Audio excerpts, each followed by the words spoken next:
لبریا 3 سالان سروک حکومت هرما کردستان برای بنیاتی بونا خوشخانه که سات تختیل کمالگاه دیده اثر به ناحیه شلاد زیدانا عوجی پشتی دهان جاران خلک اوه دور داخل جالی پیوندی دار کرین و دهان جاره جبر نگرینگی دان به داخازیانان حوالاتی نوه دور ناچار بون کوره کن سرکی دناف برا شلاد زی آمیدی دا بخن لهم بر پرسن لاگو خوانان بجه بینن و آریشان ده بیاوه تندرستی دا چاره سر بکن لخون و هیوین حولاتیان بتنه بره بنیاتی بو افجا حولاتیان اوه دوره نزان چندین سال دی چاوره بن دا کلان پیوندی دار اوه آریشان چاره سر بکن وکی خلک دور آمدیه خب محروم ترین خلک کردستان زانی نسبت قدمات الصحی اف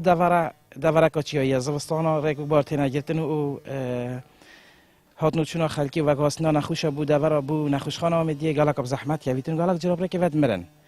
و ما حتی بگویج ما عرض خود بو حکمت بالاش ترخان کی یکو 40,000 50,000 متر عرض ما دا حکمت بالاش حکمت بو ما خسته که وکتن اونو که چه پیدایستیت گیرن کو نسبت تندرستی بو من هم ندوبین کرن حتی اونو که جا 3-4 ساله بنگه که خسته یعنی خسته کو مازن دول ویرادونن حتی اونو که بس بو مفلینه دونو همه کوبینه نه و 3-4 ساله بیتوی با خسته یعنی زید دست توفید بای و حتی وگوید تیوی نیوه که پتر چکر با و چه علاقت قیران آبوری جیاش مفنینه چون که همید بینین حفله که دانن دفتر رو ایل صرفت کن یاش مفا خسته خانه که حساب و دوره که حساب بیتوی تره حفله که بدانن که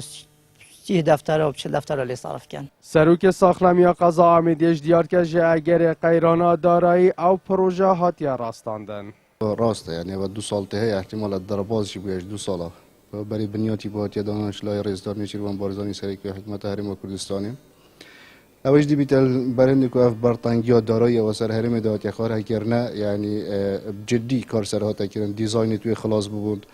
فتره دیزاین درش کرده و ما کی کو باشتر بیت انجام دان لبراسی بر وی بار آبوری و سرمده هات خار یعنی اف سکترجی هات راستاندن چندین ساله خلک دور آمیده بگشتی چاوره و ایکت که حکومت هرما کردستان گرینگه که تایبله و دوره بدد دکرت تندرستی دا دانانا بره بنیاتی بو و نخوشخانه